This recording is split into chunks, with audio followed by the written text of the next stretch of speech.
which is one of the most unique traditions to BGA, was started in the spring of 1971. The social committee at that time started as a fundraiser, and it was also started to give the boys, at that time it was a boarding school and all-boys school, and it was a way to just give them to blow off some steam, as it said in the yearbook, and they could wear, it was a big deal for them to be able to wear jeans.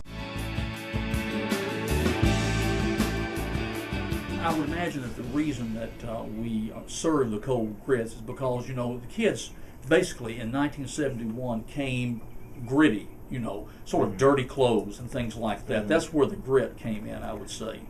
And then Mrs. Hickey just simply said, since it's a grit day, that they would make grits and feed them to the worst one. You know, I'd say that's how it all began right there.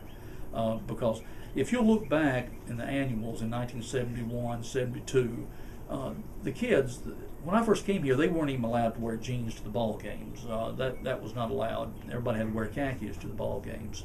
And so it was a big treat to wear jeans or work clothes to school. And so because of that, you know, I'm sure Mr. Bragg said, well, you can come dressed gritty, simply meaning, you know, you don't have to come in your special BGA attire. You can wear jeans that day, and people consider those as, you know, gritty. And so that's where Grit Day came from, and that's where the grits came from.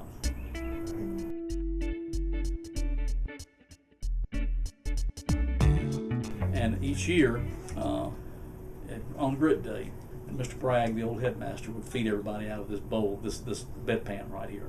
And so, you know, as long as I can remember, we've used this, and I'm going to pass this on to the next principal, whoever it is. I'm going to let them know who this is, what this is right here, so that we can carry on the tradition.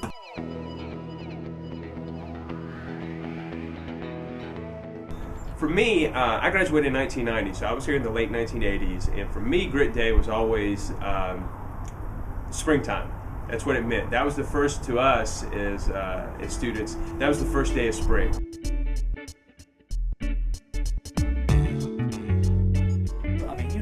I just enjoy seeing the kids enjoy themselves and really get into it. That's what it's all about, you know.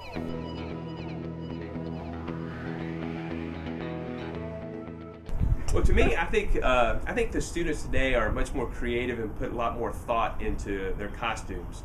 You know, this year we had the presidents, we had the fast food chain icons. I know we had the princesses from Walt Disney.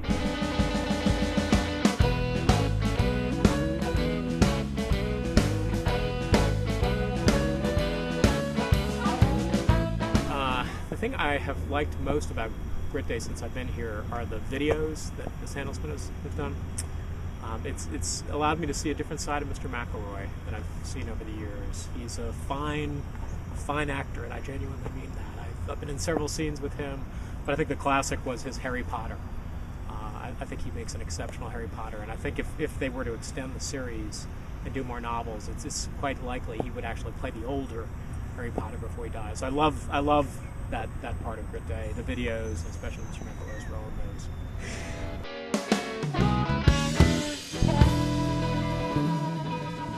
Back when I was here, it was just t-shirts and jeans, and we had some guys dress up and girls dress up in some crazy outfits, punk rock outfits, things like that.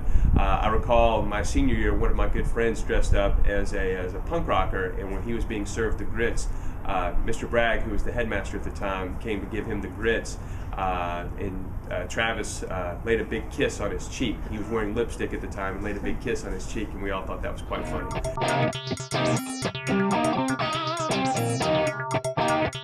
The bowl is actually, as you may know, a hospital bedpan. So there's a sense in which there's a great sense of tradition and irony in serving something that is absolutely disgusting and scatological in its origins, and yet serving nasty, cold grits.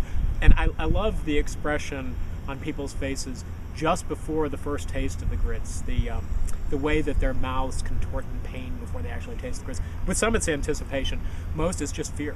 Right? They fear the cold grits and the bedpan, and that whole image is one I greatly enjoy.